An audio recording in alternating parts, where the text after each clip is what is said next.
George Adamski is still one of the most curious and controversial figures in UFO history. Adamski has repeatedly emphasized the glory of UFOs.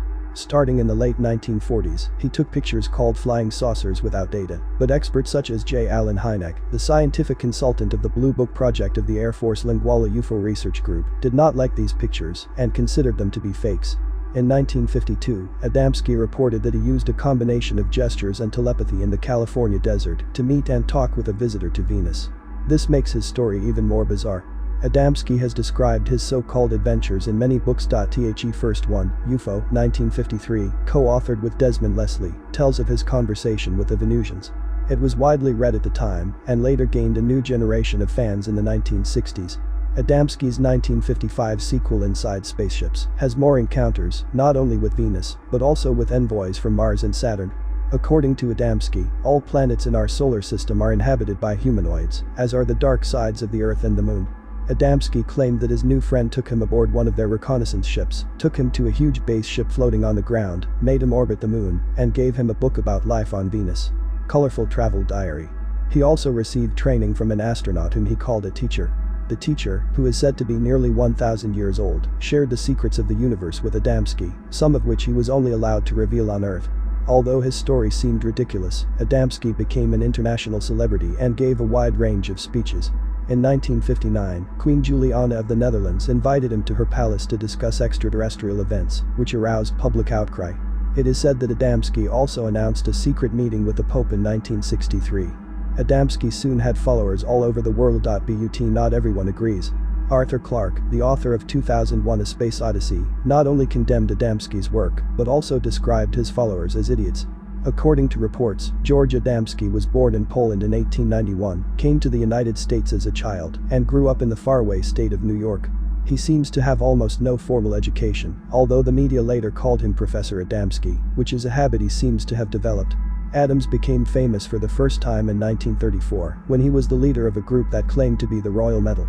The Los Angeles Times reported that they bought an old property in Laguna Beach, California, and planned to build the first Tibetan monastery in the United States there.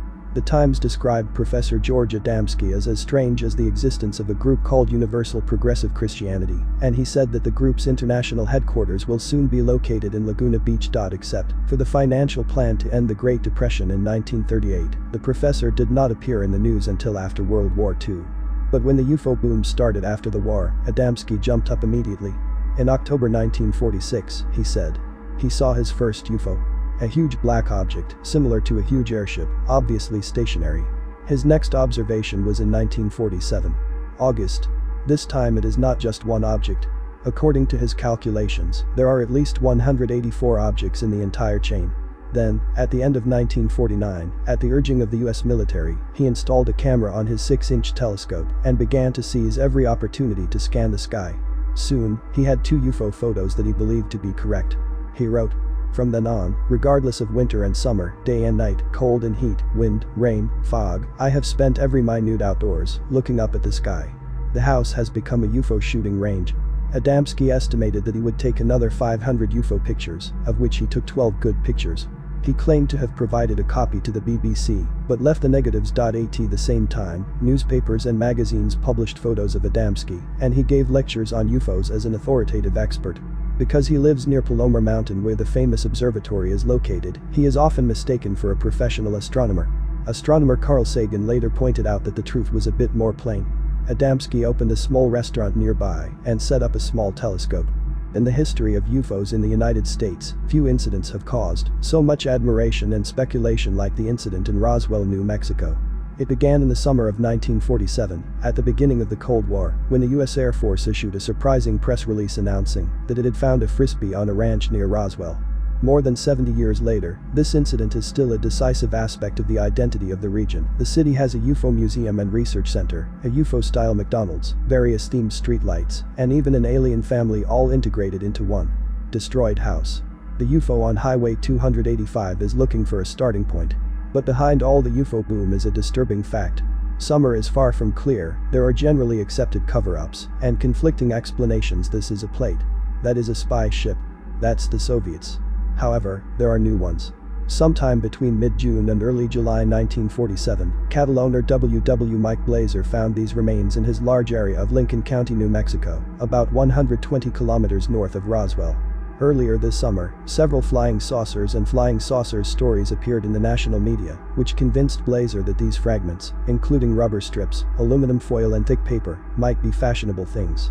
He gave some materials to Roswell Sheriff George Wilcox, who in turn reported the matter to Colonel William Blanchard, the officer in charge of Roswell Army Airfield, RAF.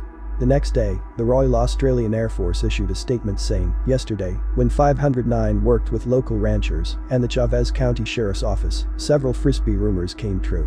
Roswell Daily Records published the story of the accident and the shocking RAF statement the next day, but U.S. Army officials quickly abandoned the flying saucer claim, saying that the actual debris found came from a weather balloon, and released the Marseille Major with a so-called fragment as evidence. For decades, many UFO researchers have been skeptical of changes in government accounts. In 1994, the U.S. Air Force issued a report acknowledging that the term weather balloon was wrong. According to a 1994 statement, the remains were from a spy device that was built for a previously classified project called Project Mogul. The device consists of a series of high-altitude balloons equipped with microphones that can float inconspicuously over the Soviet Union and detect sound waves at an inconspicuous distance. Try the government to test its own atomic bomb. According to a new report, because Project Mogul was a covert operation, false statements were required to avoid disclosing details of its espionage activities. Witnesses claimed that the alien corpse had been removed from the scene. It was interpreted as a parachute test dummy in a more extensive follow-up report in 1997. Roger Launius, a retired historian and curator of the Space History Department at the Smithsonian National Air and Space Museum, said the two reports ended most of the remaining questions about Roswell. "That story has been revealed," Launius said. "Did you get accurate answers to all the questions? I can't say. But I don't know if there are any major loopholes. State secrets shall not be leaked within the scope of national security." Donald Schmidt is a UFO researcher. He spent nearly 3 years investigating the Roswell incident and co-founded the Roswell International UFO Museum and Research Center. He said that this explanation does not make much sense. The area where difficult military operations were carried out at that time. This may be very against the interests of the Ministry of War. The first atomic bomb detonated 2 hours west of Roswell. An atomic survey is underway in Los Alamos. They conducted all these tests on the German The 5Th-2 missile trapped in the white sand. Schmidt said the first one. The atomic bomb team is stationed in Roswell. They deliberately made some kind of advertisement to divert attention. In any case, they need less attention. Another suspicious theory put forward by Area 51, the history of the top-secret military bases in the United States. After censorship, it was claimed that the crashed plane was neither an alien nor a work of an American spy.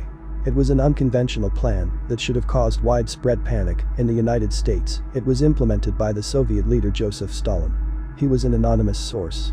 The author, formerly an engineer at the defense company Egan Area 51, author Ann Jacobson said that he is a national security and Pulitzer Veteran Award winner who believes that the program was developed by the Nazi concentration camp Dr. Joseph Mengele. According to sources, the Soviets portrayed teenagers who looked like aliens and then sent them on a plane to fly over New Mexico.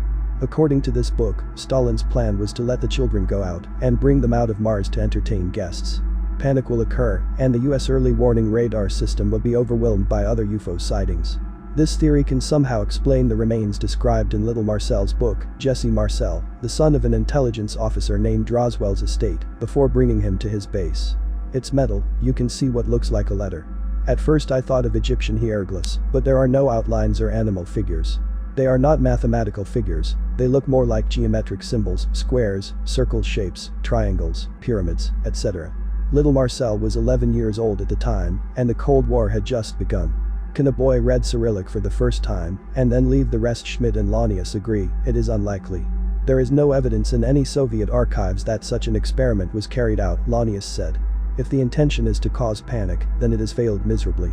Is another, still unsolved puzzle. Why accomplish that many reviews contain unusual, triangular-formed craft, regularly defined as darkish in color, sincerely noiseless and the scale of a soccer subject or larger? What, exactly, are they? And why are such a lot of witness soaring or transferring slowly and methodically, and not using as seen contrails? In the years after the US Air Force coined the term unidentified flying item in 1952, reviews regularly mentioned UFOs generically as flying saucers. But witnesses then, and since, have defined a big selection of shapes: saucers, or saucers placed together, eggs, hats, cigars, boomerangs, light bulbs, even tic-tac candies. Among the maximum usually suggested shapes have been V-formed, arrowhead-like or triangular. David Marler, UFO researcher and writer of Triangular UFOs, an estimate of the situation, says he has reviewed extra than 17,000 case documents related to unidentified triangular craft, every now and then referred to as black triangles. Whether the sightings constitute superior U.S. undercover agent craft, as a few speculate, or something of unknown origin, their reason stays mysterious. Given their constant soaring behavior, Marler says, they is probably engaged in surveillance of a few nature, or scanning, or studying the topography. There were many times wherein those cars were determined over bases operated via way of means of the Strategic Air Command, says Chris Mellon, former Deputy Assistant Secretary of Protection for Intelligence at some stage in the Clinton and George W. Bush administrations, whose profession has targeted on unconventional threats to American security. Mellon is now and necessary a part of the investigative group featured on History's Unidentified, Inside America's UFO Investigation. In the 1950s, 60s, and 70s, triangular UFO reviews hailed from throughout the US and beyond. During the 1960s, at the peak of Cold War UFO fever, mysterious flying triangles had been suggested over Connecticut, Georgia, Pennsylvania, and Texas, in addition to London, Madrid, and Czechoslovakia. In 1969, National Guard pilots tailed a triangular formed item, 50 feet in diameter for 20 mins over San Juan, Puerto Rico, till they ran low on gas and needed to go back to their base. Many of those incidents might be attributed via way of means of officers to atmospheric conditions, climate balloons or different regular sources, however a few remained unexplained. Between 1983 and 1986, a first-rate rash of mass sightings befell in New York's Hudson Valley, a few 50 miles north of New York City.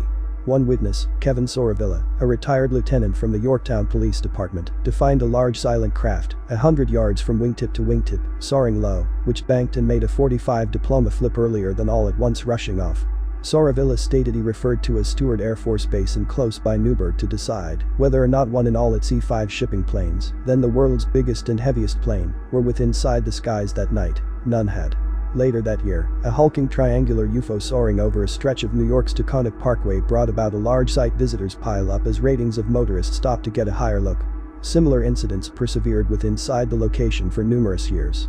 Many witnesses describe what they understand to be the craft's wonderful abilities. One nighttime in overdue November 1989, cops on patrol in Eupen, Belgium, now no longer some distance from the German border, noticed an bizarre triangular item overhead. At 2:45 a.m. on July 24, 1948, what happened over southwest Alabama not only shocked and obstructed witnesses, but also forced the U.S. government to conduct a top-secret investigation, and the results of the investigation were eventually destroyed. In the early morning, the weather was clear and the moon was shining.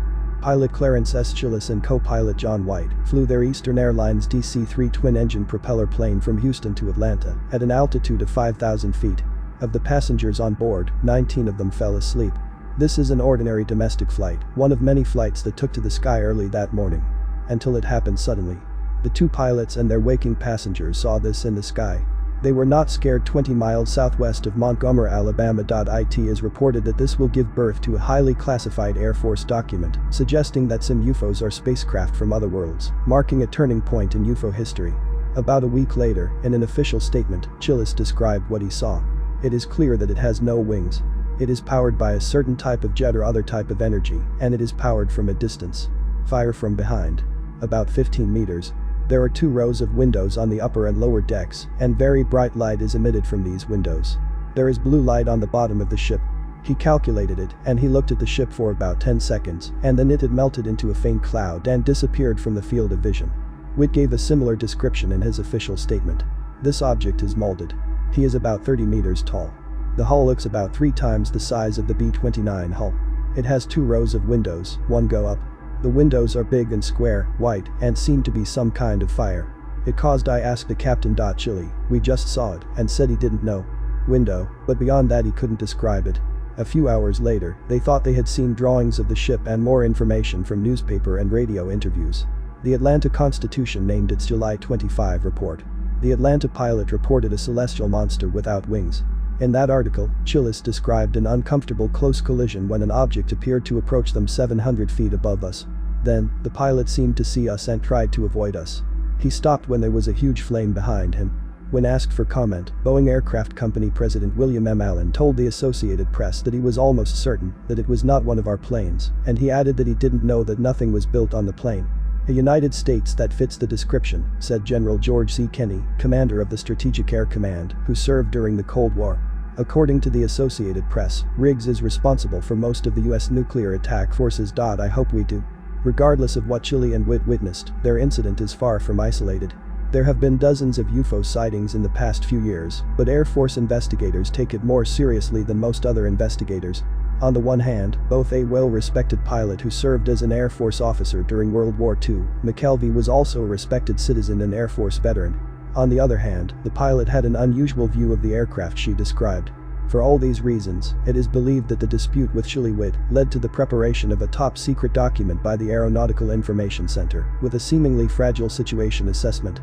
Edward J. Rupert, the Air Force UFO's famous Blue Book Project Phenomenon Research Officer and No. One director claimed to have seen a copy of HEN. "This situation is related to UFOs," he wrote. "It is estimated that they are interplanetary." According to Ruppelt, the report has been passed to General Hoyt S. Vandenberg, the Chief of Staff of the entire Air Force Command System. "The general will not buy interplanetary vehicles," Rupert wrote. A group of ATIC went to the Pentagon. They consolidated their position, but they were unlucky, and the Chief of Staff refused. Ruppelt continued. The evaluation quickly disappeared. A few months later, it was fully released and named I.